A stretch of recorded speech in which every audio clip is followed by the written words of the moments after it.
Hello, beautiful old souls, and welcome back to the Intuition Activation Podcast. I'm Jessica Rachel, and I'm so excited that you're here for another episode. And as I mentioned in the last episode, this week I'm going to be sharing all about how it is that I came to be a spiritual medium or psychic medium or whatever you want to call it. And as I said, this story did start with me working as an elementary school teacher. But now that I think about it, this story actually starts so much further back in the past from then. And when I think about my childhood, I remember that there were certain experiences that after, later in life, when I did become a spiritual medium and I learned to reconnect to my spirit guides, the beings that I connected with as a child reappeared once I reactivated my intuitive abilities.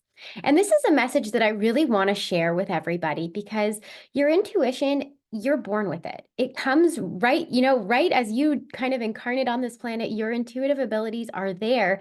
And sometimes over time and through conditioning, we sort of learn to suppress it or ignore it. And it's our birthright to have it and be a part of it. And so when I think back to my childhood, I remember two very significant experiences. And one, I was actually quite young, and I know I must have been really young because I was still sleeping in a crib, but I know I was old enough to have memories. So I was maybe 2 or 3 years old. But I remember very distinctly waking up to seeing these kind of shimmery, holographic like beings kind of hovering over my crib or my bed. And I remember being quite scared by it. And I also remember calling out to my parents and asking them, to come and get me and them not hearing me and me trying to call and call. And I don't know exactly how it is that I got out of that crib. So maybe because I was 2 or 3, I figured out how to crawl out. But I actually have significant experience of being lifted up out of that crib and finding my way over to my parents' bedroom. And this may sound a little bit woo woo or crazy, but hold on tight because this podcast is here to be woo woo and nothing is crazy and everything is possible when we connect to spirit. But I really do significantly remember being so scared of these holographic beings sitting at the end of my bed and then feeling like I flew out of my crib and then ending up in my parents' room. And there were several other experiences like this when I was that young, so maybe 2 or 3 years old, where I would wake up in the middle of the night and find these kind of holographic, glittery beings sort of sitting at the end of my bed. But of course, my parents, being the loving, beautiful parents that they are, their attempt to reassure me was to tell me that these were nightmares, right? That it was just a dream. Don't worry about it. Go back to sleep. And so this was sort of my conditioning into not being told, you know what, those are your spirit guides. I mean, can you imagine if my parents had said, you know what, those are your spirit guides, talk to them, connect to them, love on them, how different the trajectory of my life would have been. But that was not my parents' understanding. I think they didn't know what spirit guides were until I discovered it, in my late 20s. And so I learned that in at that time that this was something I was afraid of and that this was something I didn't want to experience again. I chalked it up to a bad dream and, sort of suppressed those abilities or those connections. And I can say that I hadn't really had any more really significant connections to spirit beyond around 2 or 3 years old up until much later in my life. And so, for me, that's really just proof that my intuitive abilities were always there. I just didn't, I chose, subconsciously not to connect because I was fearful of them at such a young age. And so now we're going to fast forward to sort of how I actually became a spiritual medium. And, I went about a very normal life, normal childhood. I went to elementary school, high school, university, and, very much a people pleaser. That was really sort of how I was the middle child. I have an older brother and a younger sister. And that was my way of sort of getting attention was sort of trying to be the good one, right? Trying to be the one who followed the rules, who played by the rules, and who did what was asked of her. And so this kind of meant being a little bit of a type A personality, being somebody who tried to strive for straight A's in school, and, doing what I felt was going to be most pleasing to my family and to my friends. And at this time, I also really loved, and I always really loved working with children. And I remember telling my parents, I think I'm going to be a teacher. And I live here in Canada. So I know that, for some people in different parts of the world, teacher has different sort of levels or statuses of whether it's considered a good, dependable job. But most people would consider it, I suppose, a pretty standard, well-paying job here in Canada. It's actually a pretty hard job to get. You need to get, both a master, I mean, both a bachelor of education as well as a bachelor degree, so 2 degrees at once. Some people get masters as well in order to get it. But it's also such a highly coveted job because the benefits are so great. It's actually pretty hard to get once you graduate. There's a lot of people who have teaching degrees but have a hard time getting a job. And so I was very lucky in the fact that I not only was really, successful in teachers college, but sort of went through a field that I knew was guaranteed to get me a teaching job, which was studying French, to become a French teacher. And, this is where the story really begins for me, because it was back in, I would say, about 2015 or 2016, the part of Teachers College where they have you start working with and in the classroom, where you get to do the practical experience. And this is something I had imagined doing my whole life, right? I really couldn't imagine doing anything else besides a couple of sort of forays into this idea of maybe I wanted to work with preschool instead and be an ECE, an early childhood educator. But that was quickly snubbed out by my parents, who said, teaching is a good job. Be a teacher, just be a teacher. And, I had always wanted to work with the younger ones, but in order to get a job, I knew I had to sort of pick the subject that was going to get me in. And so that meant working with some older children and teaching French as a second language, which here in Ontario, that doesn't start until 4th grade. So, teaching grade 4 and up was sort of where I was placed, even though I knew I actually preferred the younger ones. So I was already starting to veer away from what felt good to me. And, in preference to what people expected of me or what people wanted for me, right? And or felt was best for me. And so that I already started to kind of step away from my true self just in making that decision not to even work with young children, but to work with older ones because of what was considered more likely to get a job.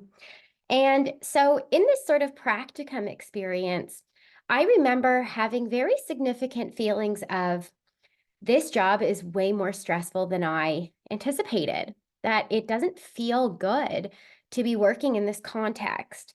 And at the time, I didn't know that I was an empath, right? Many old souls and spiritual workers tend to be. And being around a lot of people all the time was extremely exhausting and draining for me. But the structure itself of being a teacher was very different than what I expected. And the way that we were expected to work with children didn't resonate with me. And and on top of that, the expectations that were placed on student teachers for the amount of preparation you needed to have, and everything that you needed to do in order to be prepared just to teach one lesson. It was hours and hours of work just to teach a 45-minute lesson, and documentation and all of these things. And I remember saying to my boyfriend, then now husband, I don't know that teaching is for me. It's not working with children in the way that I thought it was going to be. And I don't know if I should be doing this. And at that point, I was already only a year away from graduating. And he had said to me, you've come this far. You may as well try it, right? You may as well go into the field and actually get paid for it and see, maybe it's different than being an actual student. And so he pushed me forward. My parents pushed me forward. They were so proud. And it was in that time while I was in teachers college that I actually started to even think to myself that if and when not if, I knew I was going to have children. And I said, when I have children, I don't think I'm going to put them in the school system. I really don't like sort of what's going on here. And I actually started to seek out communities and groups and families that were homeschooling their children. This became an interest of mine. And reaching out to these families actually became really integral to my intuitive development journey later down the road. But what I did do is while I had time off and in the summers, I when I wasn't in school, I did connect with these families who were homeschooling families, and join them when they went to forest play, and when they and when the mothers gathered and the children gathered. And there was something a lot more organic about that form of education that really, really appealed to me. And I could go on forever about why, now I choose to homeschool my own children, but it's besides the point. That could be another episode. But what really happened is that I was then introduced to a group of women who were, I would say, more awakened, more along the spiritual path than anybody else I had ever met, who spoke about things like meditation and spirit guides like they were common practice. And and so it was just in knowing those people. I didn't know anything more about it until a little bit later once I started my teaching career. But meeting these women started to create a spark for me, started to open some things up for me that maybe teaching wasn't the career for me. Maybe the education system wasn't sort of to my own ideologies or in alignment with my own ideologies. And, I kind of put that aside and then continued to go through and finish. I graduated Teachers College in 2016 and actually got hired before I even graduated because I had that French certificate that I was able to teach French. So I started my teaching career right away. And, it was, I hate to say it was not what I expected, but it was exactly what I expected, which was extremely challenging. Not what I was hoping teaching would have been. But it was a very stressful environment for me. And at this point, I was ridden with and racked with anxiety. The planning alone for lessons was one thing. Dealing with, the system that is the public education system, was stressful in sort of having a classroom of 30 children, having to manage behaviors, all of those things. It didn't feel great. But again, I pushed on and I pushed forward. I got married. I moved out of my parents' house. I was 25 when I got married. So I got engaged at 24, married at 25. Living on my own or with my husband on our own for the first time. We both actually lived with our parents until we got married, mostly for financial reasons. And, this is when things got even worse for me. So now I was in my second year of teaching. I had a full-time job. I was teaching grade 7 class, French immersion. And, my husband was still in chiropractic college. So I was supporting us. I was paying the rent. I was covering the groceries. And so that meant that I was working my full-time teaching job and then tutoring students in the evening to make ends meet for us while he was going through school. This was immensely stressful to the point where I was getting sick.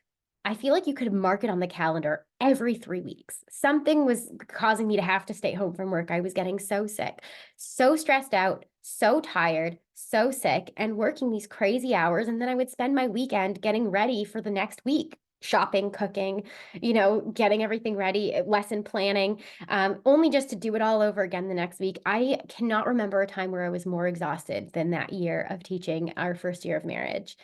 And I remember at that time, that little voice again telling me, this isn't it, right? This can't be your life. You can't do this for the next 35, 40 years until you retire. And again, I kind of suppressed it and just continued to move on. And it wasn't until the next year of teaching, I was about halfway through the school year. It was close to Christmas break. And this is when it all started to come together for me. And this is where sort of spirit, I feel, really took over. And here's the thing that I really want to share is that we all have spirit guides. They all work with us and for us. And they're all kind of helping us stay or push us towards our true path and purpose in this life, whether we're listening to them or not. And these little gut feelings that I had been having over the last 3 years at this point that this isn't for you, seek out something else. Those intuitive hits were coming from my guides, were coming from my highest self, were telling me this isn't for you. And my husband very well knew at this point that I was miserable, that I didn't like teaching anymore, but I had no idea what else I would do. So I continued to just muddle along, teaching full time and tutoring in the evenings, exhausted and sick and stressed out. And it was just before the Christmas break that I was driving to work one day and I was running a little bit late. So I'm not going to lie, I may have been speeding a little bit. And it was a very cold day, and my car slipped on some black ice and went spinning and then slammed into a snowbank on the right side of the car. It hit the frozen snowbank so hard that the right wheel of my car, the right front wheel, actually came off. Um, so this was pretty scary. I definitely didn't go to school that day, and I did try to go to school the next day, only to find myself sobbing in the staff bathroom on the floor for no reason. I couldn't figure out why all of a sudden I was just having this breakdown. And I remember I called my mom and she kind of said, "Get out of school, come home. Like I think you have a concussion." And that is what happened. I ended up going to the doctor, and I guess I didn't realize that when I had hit the snowbank, at least what he had said was that I didn't hit my head on anything, but the impact itself kind of sloshed my brain around in my head enough to cause a concussion, significant enough that it was causing emotional repercussions afterwards. And so my doctor suggested that I take at least 2 weeks off of work, stay away from screens, give my brain a rest. And it just so happened that these were 2 weeks right before the Christmas break was going to start. So it was going to be a month of downtime. Um, and I remember feeling so relieved, so like happy that I was given these 2 weeks off of work, that I could just relax for a minute. And I mean, this is such an indicator that you don't love your job if you're just thrilled, right, to be given 2 weeks off. And so, I took this downtime and I recovered from my concussion. As I said, it was mild. And just before we were meant to go back to school, post New Year's, my husband and I had planned to go on a ski trip with a bunch of his friends from chiropractic college.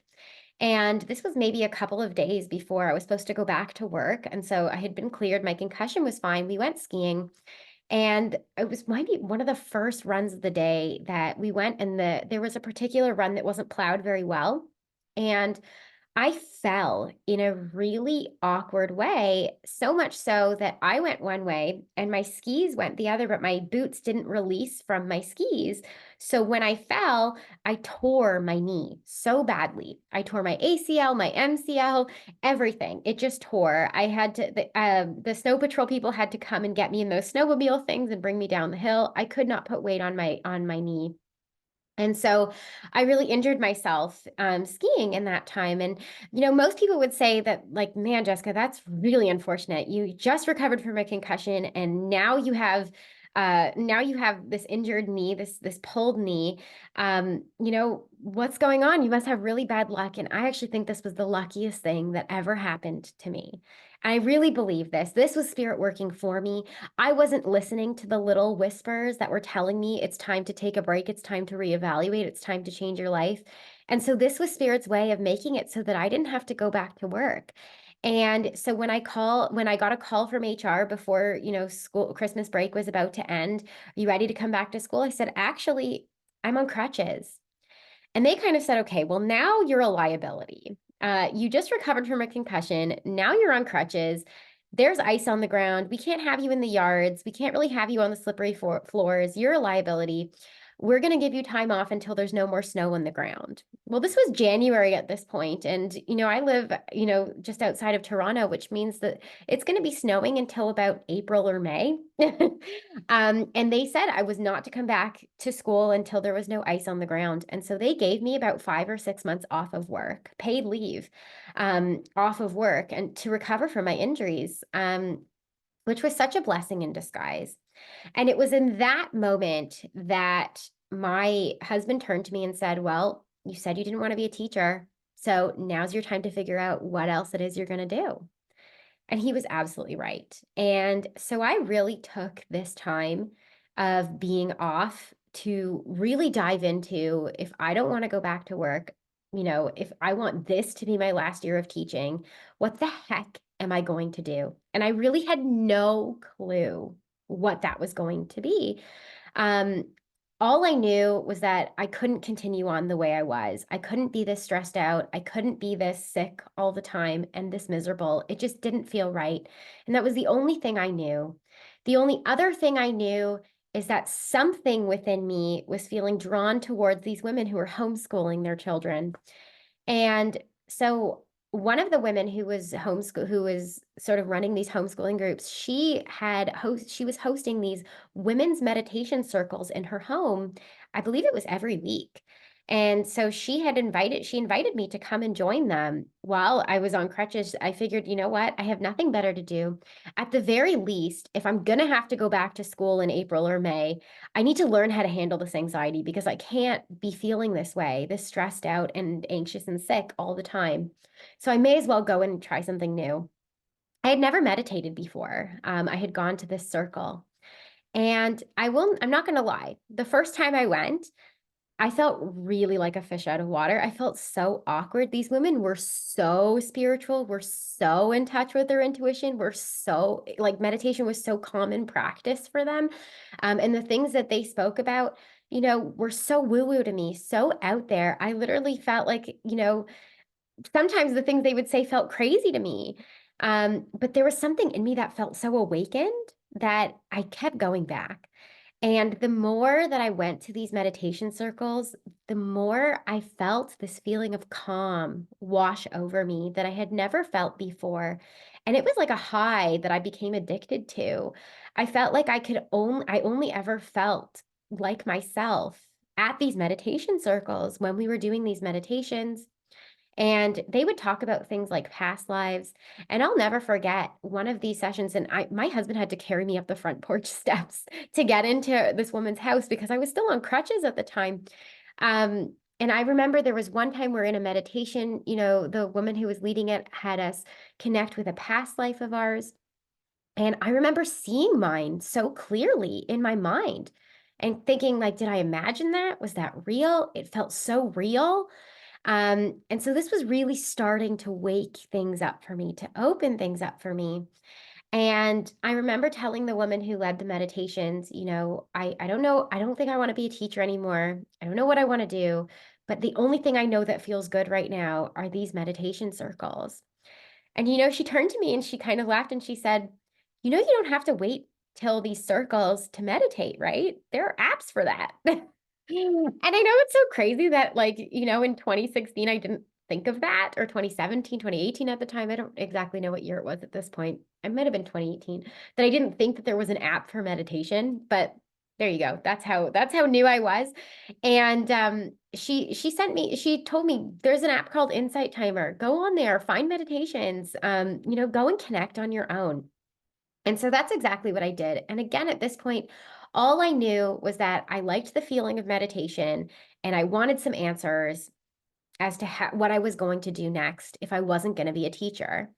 And she had also mentioned to me, or maybe she didn't mention it directly to me, but definitely had been mentioned in those meditation circles that spirit guides were a thing, this beautiful sort of spiritual thing of light that's there to sort of help guide you on your path. And if you connect to them, you can have the answers for your life. And I really wanted that answer. So when I went on Insight Timer, I looked for meditations that were going to help me connect to my intuition, that were going to help me connect to those spirit guides, help me get those answers that I was desperate for. It felt like the clock was ticking. I'm going back to work in April. I need to know these answers.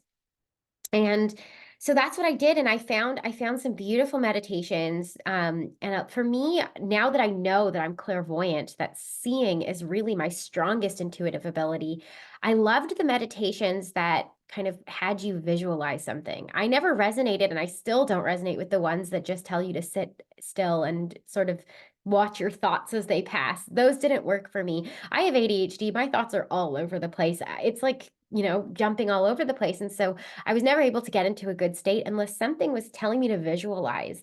And so I found these beautiful meditations that told me to visualize and kind of go in and develop my clairvoyance, so to speak, until I could connect with my spirit guides.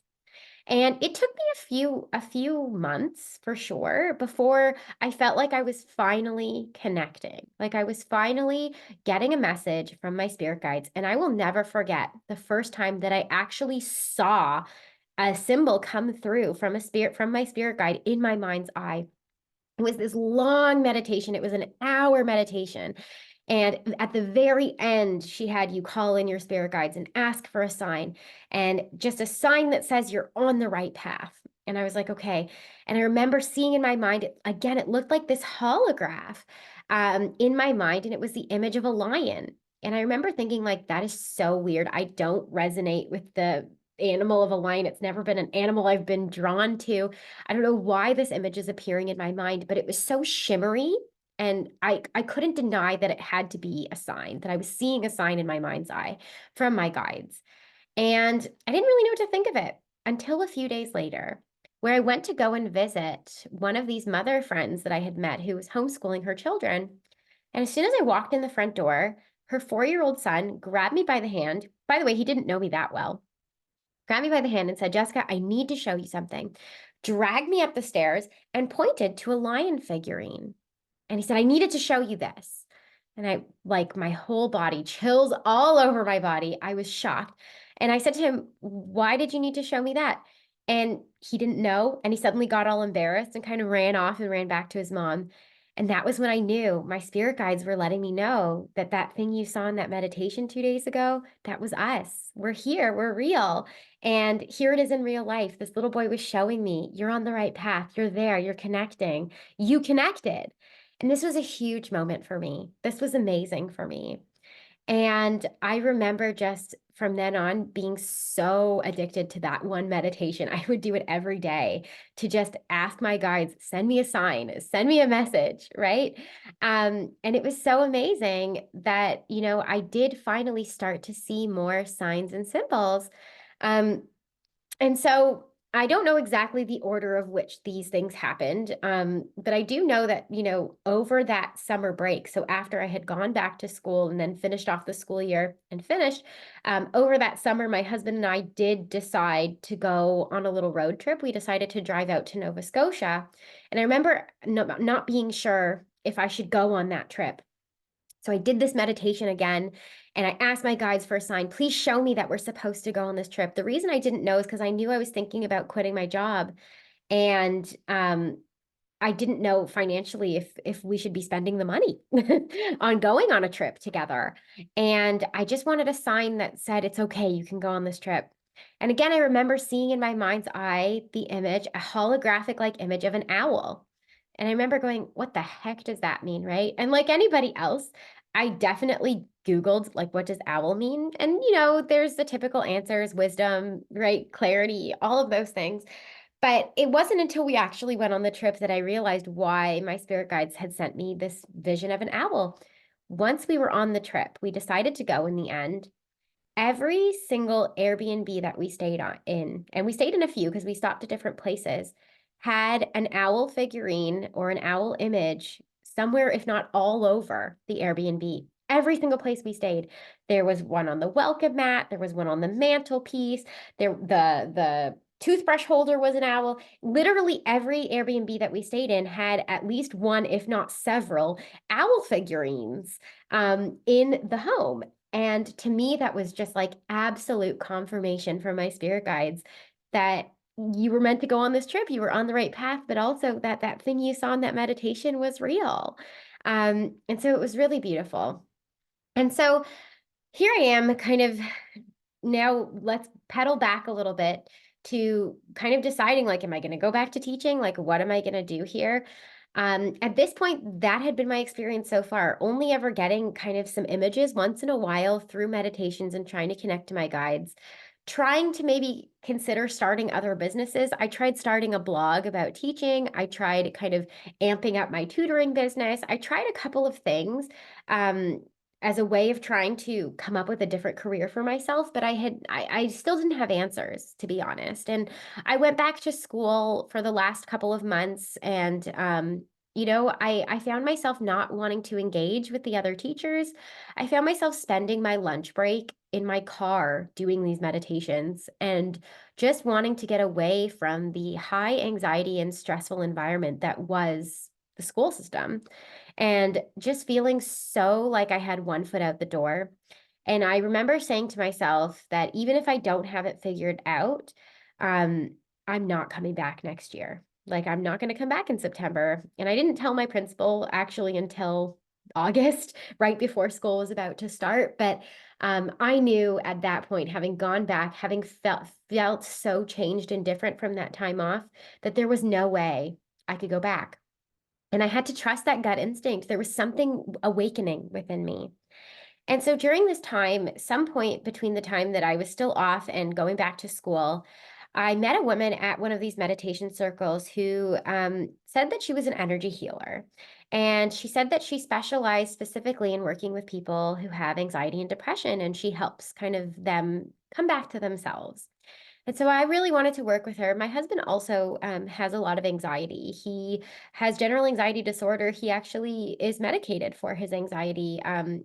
Seems to be sort of the only way that allows him to function. But at the time, he was wanting to get off of that medication. He wanted to be able to deal with his anxiety in a more holistic way. And so I asked this mentor if she would see both my husband and I and help us both with our anxiety. And so I had my husband go first, and he was not thrilled about that. He didn't know anything about, these woo-woo people that I was meeting up with once a week, and he was kind of, a little bit nervous about it. So he kind of said, I will go to this energy healer, but you have to come in the room with me. I am not doing this alone. And I said, okay, no problem. And so she had my husband lay down on this massage table, and she started doing energy healing, similar to Reiki, but something much more magical, I feel. Whatever it was she does. What this woman didn't advertise is that she too was a spiritual medium. She too was a channel. She too was extremely intuitive. And so, as she starts doing this energy healing, I'm sitting there on the floor next to him. She had this beautiful little kind of meditative chair that I could sit on, surrounded by crystals and beautiful incense and all of the things. And as soon as she started kind of healing my husband, she started calling in all of these beautiful beings of light, and she started calling them in by name. She called in this angel and this archangel and this spirit and whatever. She starts calling them in by name. And I remember sitting there and seeing these beings of light come into the room. And the lights were dark. And so I know someone once asked me, were your eyes open? Were your eyes closed? Probably a little bit of both. But I know that as she called each of these guides in, I could see them. And it was so trippy and so loving and so beautiful. And then I remember seeing her kind of doing kind of like these fun things with her hands, where she kind of was like creating these balls of light between her hands and then placing the energy over my husband. And I could see the colors changing, that was coming out of her hands as she placed it over my husband. And I could see the very moment that when the color changed, my husband would exhale and relax. And it was like the most magical experience I had ever had, because I was just sitting there, jaw hitting the floor. I can't believe I'm seeing this right now. And the sense of calm and peace that just overwhelmed the both of us after we left that session was just undeniable. And so I went up to this woman. Her name is Kathy, and she's still my dear mentor. I love her so much.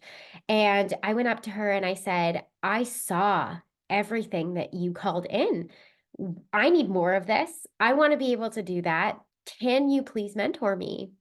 And she said, okay. I mean, she had been doing this for years and years and years. And she said, I don't know that I'm able to sort of teach you how to do what I do. She sort of just sort of downloaded it intuitively. But she said, okay, I'll try. And so we agreed that I would come over, every couple of weeks or so, and we would sit together in meditation. And she showed me everything she knew. She gave me a bunch of books to read, and she taught me sort of some energy work or energy healing. She taught me how to connect. She taught me some meditations that would help me connect. And she really became really integral in my intuitive development journey. And it was at the same time, actually, that I had started working with her that I discovered podcasts that had specifically intuitive development sort of tips and strategies. And I think it was because at that point I didn't know what it was called. And so I didn't know what to search for. And so once she told me, this is intuitive development, then I knew what to look for. And then I knew how to kind of go on this journey. And it happened so much faster from that point on. And it was at that point, after working with Kathy for a few weeks and trying these meditations on my own and listening to strategies from other podcasts, that I finally was able to connect to a loved one all on my own. And I went out into nature because at that time I felt like I needed to be out in nature in order to connect. And which, it's still actually a very effective strategy. And I called in and I called in my loved ones and I called in my spirit guides. And I remember so clearly seeing my grandfather come through. My grandfather at that point had passed away 5 or 6 years before. I guess it's now been a lot longer. Yeah, but he came through and he offered me such beautiful messages to share with the rest of my family. At that point, one of my aunts had just been diagnosed with breast cancer, and he needed me to tell her, first of all, he needed me to know that everything was going to be okay. She was going to come out of this on the other side, totally fine. There were some life lessons she needed to hear, and could I pass them along? There were some things that she and my father had been holding on to, that they were upset about regarding the circumstances of his death, and to pass that along. And you know, and then he started sharing, some other information about his life and about his childhood. And I just remember bawling and feeling so much intense emotion, having connected to my grandfather. And I right away got off, stopped meditating, called my father and told him everything that my grandfather had just told me. It was his father, his late father. And my father had said, based on some of the things that my grandfather had told me regarding, his childhood and the way he'd grown up and whatever, my father said, well, there's no way you could have known that. We never told you those stories. So how did you know? And I said, because he told me, right? Zadie told me. And that was such confirmation for me that, number one, how beautiful this work is, but how much I really wanted to do more of this. And this is when I got addicted to this work. And I remember calling my mentor, Kathy, and telling her the experience I had, and then trying to go in and connect even more. I went in, another day and connected with my great grandmother, got all this other information, and then shared it and passed it along with my other family members, who then confirmed for me that the information that she was telling me was in fact true, about her childhood and her life. And so that was really, really magical. And this really kind of brings me to the point of this journey where I felt like, number one, I connected to my loved ones, and then I started to connect to my spirit guides. I just called them in. I knew if I could call in my loved ones, I could call in my spirit guides. And I was starting to understand that I had to ask in order to hear them. I was seeing very clearly, but I wasn't hearing messages so easily. And so wanting to reactivate and strengthen those. And we'll talk about how to do that in another episode. But it was at that point that I was really starting to get messages of, I, for the original reason why I wanted to talk to my spirit guides, if I'm not supposed to be a teacher, what the heck am I supposed to do? And all my guides kept saying was this is what you're supposed to do. And you're supposed to be connecting to us and connecting to spirit guides and loved ones and helping other people do the same. And this kind of put me on my path. And so it was at this time, where I had then decided, it was over the summer at this point. So I decided I wasn't going to go back to teaching. I wasn't fully decided on how I was going to create this as a business, but I knew that I wasn't going back to being a teacher. So what I decided to do was I decided to kind of build a bridge, so to speak. So instead of going back to teaching full time, I decided to go and become a substitute teacher so that I could choose the days that I worked and that I could give myself the flexibility in my schedule to start building a business, so to speak, around this, around helping people connect with their loved ones, connect with their spirit guides, and they too could find their path and their purpose and discover how beautiful it is to connect to their intuition. I then joined a business class that I took while I was substitute teaching, and met some of my very first clients, and sort of it all snowballed from there. But what was so beautiful about this whole journey was number one, I got my answer, right? But number two, I learned that this thing that I was trying so hard to connect to was always within me. And this is really something that I've always felt was there, and I just didn't know how to access it. And when I realized how simple it was, right? I really realized that this was not just for me, but for everyone. And I became addicted to connecting with other people's guides and showing them that they too have a true path and purpose in this life. And that when they connect to their spirit guides, they too can live this beautiful life that feels so much more meaningful and impactful and purposeful. And I just can't wait for you to discover this for yourself as we go along this journey together. But that's my story. That's how I became a psychic medium, spiritual medium, started connecting to spirit guides for other people. And so I guess what we're going to do is you'll join me next week and we'll share together sort of what spirit guides are, how they work with us, and how we can begin to start finding our own path and purpose in this life by connecting to our intuition. And I can't wait to share this with you together. And um, I'll talk to you soon. Sending so much love and light your way. Don't forget to subscribe to this podcast. And if you liked what you heard, if you resonate with this story, please feel free to download the episode, send it to a friend, and I will see you next time. Bye, guys.